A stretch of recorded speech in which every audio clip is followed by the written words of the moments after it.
We are happy to have in the studio with us today that world-renowned great white hunter himself, Jackalope Dundee. Do you mind if I call you Jack?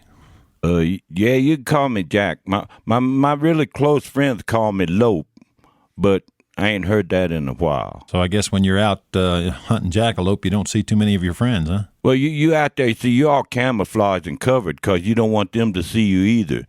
So your friends have a hard time finding you. Do you think they're actually out there looking? The friends or the jackalope? The friends. Both. The friends just kind of drive up and down the road. Them jackalope, they sneak up on you. Jack, tell us a little bit about your career as a great white hunter and how you became, or how your prey became the jackalope. Well, when I was little, my folks left Alabama, and we was going to California, and we had stopped in northern Arizona. And in the middle of the night, we was caught in a stampede. And they come running through the camp, and everybody jumped up to see what was going on. Well, you get out amongst them. They'll run between your legs, and them little horns will just tear your legs up, and you fall over. And there ain't nobody to come and help you. And you just end up dead out there. You just bleed out. So I managed to survive because I couldn't get out the wagon. I was little. So I just, now I hunt them on account of I owe them for my mom and dad. Explain to our listeners, if you will, exactly what a jackalope is and some of the characteristics of this unusual animal. Well, a lot of folks don't realize that in the old days when things was developing in an evolutionary manner, that the jackalope and the antelope were of the same family. And it's a little short branch on the tree where they went off over there, and they're like half jackrabbit and half antelope, and all mean. How long have these jackalopes been in existence? Oh, they was here long before human beings. They used to run this place, you know. Now, when you say they used to run this place, which place are you talking about? I'm talking about, like, the whole Western Hemisphere. They run there didn't used to be no caves in North America till them little buggers started digging holes.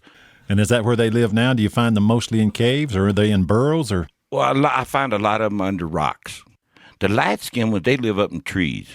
Now, is there a particular tree that you look into to try to find these jackalopes? Eucalyptus. That's one of their main staples, you know. They like the bark. Now, are you hunting these jackalopes just for the thrill of the hunt there, Jack, or are certain parts of these animals edible? You know, we've been together long. You could call me Lope. Okay, Lope. Okay.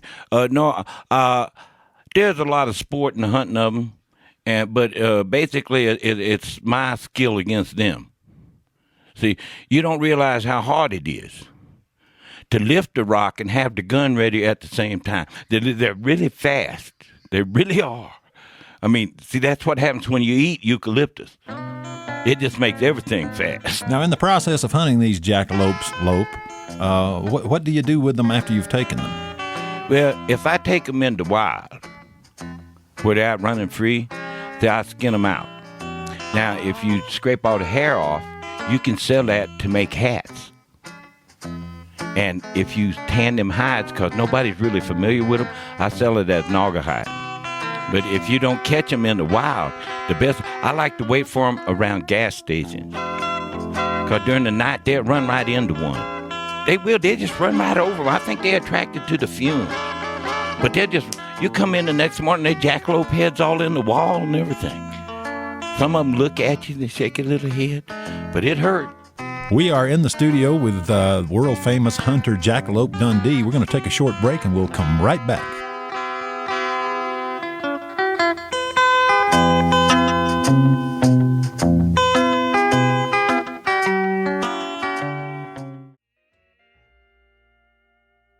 We are back in the studio with the great white hunter himself, Jackalope Dundee. Now, if the average guy wanted to sample the taste of a jackalope, are those actually edible? Oh, yeah, I eat a lot of it. And what parts do you eat? Well, I eat just about all but the horns and the hair and the hide that I've been selling. Everything else is edible. And what's your favorite way to prepare this meal? Oh, I broil them right over open flame. I got me a big Zippo lighter. And if you're out there, you could do one up, and then it'd take about an hour. They're really good at sandwiches. You can actually broil one of these over a Zippo lighter? Oh, yeah, it takes a while, and then you have to wash all the black off, but then you can eat them. They're pretty good. Now, if our listeners are interested in maybe cooking one of these jackalopes at home, could you give us one of your favorite recipes that would be easy for them to do?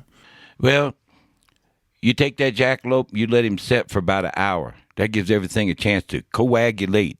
Then you put a little barbecue sauce on there, and you put them suckers on something hot. Now, it don't have to be the stove. You can do it on the manifold of your truck. I did that yesterday, as a matter of fact. Fix me up a big plate of that. You get you some ramps. Now, you know what a ramp is? Folks from Arizona don't know what a ramp is. That's a southern wide onion. You get some of that, you chop it up in there, little barbecue sauce, sprinkle a little salt and pepper on there. They're really good. They really are. Now, I noticed you ride around town in a little vehicle you call the buckboard. Yes, sir. Does that have a manifold on it big enough to cook a jackalope? Oh, yeah. If you can't get to the manifold, you can just jam him up an exhaust pipe. Now, if you're going to cook this jackalope by stuffing him up the exhaust pipe of your buckboard, is it better to dehorn them first, or does it work okay either way? No, you got to... If you're just going to eat the head, you can leave the horns on it. Just hold on to it like it was a fork stuck right in there. But other than that, then you need to just like take the whole head off. Now, are all parts of this animal edible other than the horns and the hair? Is that what you... Well, the horns and the hair and the hide, on account I get money for that. I see. But, yeah, other than that, they're pretty good. You can eat the whole thing. So if you're not eating the whole thing, then there's a market for the other parts that are not edible. Is that correct? Well, see, I don't sell it. I barter them off. You know, 4 or 5 jackalope will fill up the gas tank on my buckboard. What other things have you traded these jackalopes for? Well, I traded them to the chiropractor, got my back fixed. You know, when you bend over lifting up rocks all day, it's going to hurt. And after you get one of these jackalopes all cooked up, what do they taste like? Well, I don't know. You know, a lot of folks say everything tastes like chicken. They don't taste like no chicken. They ever ate. They're kind of like they're a cross kind of like between a spotted owl and a bald eagle. And when's the last time you ate one of those? Yesterday. Now, I know that there's an ample supply of jackalopes here in northern Arizona. Are there other parts of the country where you can hunt this animal in case anybody's listening to us, say, on the East Coast, maybe? Would you find a jackalope in New York City, for example? Yeah, any place they got a wetland or a swamp. And what's the best weapon to use when hunting these animals? Well, I like an over and under. It's got a rifle on the top and a shotgun on the bottom, because if you just wound them, they will attack you, and they will hurt you. Them little horns are sharp. Now, are they carnivorous? Oh, they can be. See, they're kind of, I think the word's omnivorous. They eat anything, don't eat them first.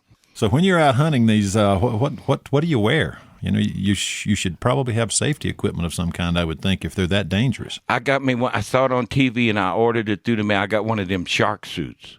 They can't pass through that. They'll hit it, and it'll hurt. It'll leave a bruise, but they can't go through there. The little sharp teeth won't make it. Now, if our listeners are interested in ordering one of these shark suits to go out and start hunting jackalopes, where do they get hold of one of those? Let's see, what was that diving place that Ted Kennedy went to when he was getting married?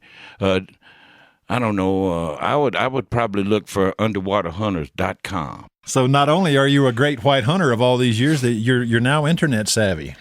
Well, I bartered for that. See, I traded me a couple of jackalope to the lady over to the library, and she looked it up for me. I see. It's been our pleasure to have in the studio with us today world-famous great white hunter himself, Jackalope Dundee. Jack, and I know your friends call you Lope, but I'd just like to say thanks for taking the time to come in off of the trail and spend this time with us today. Yeah, I appreciate you inviting me, and I like, I don't get to take a nap out there. Wait, what's that?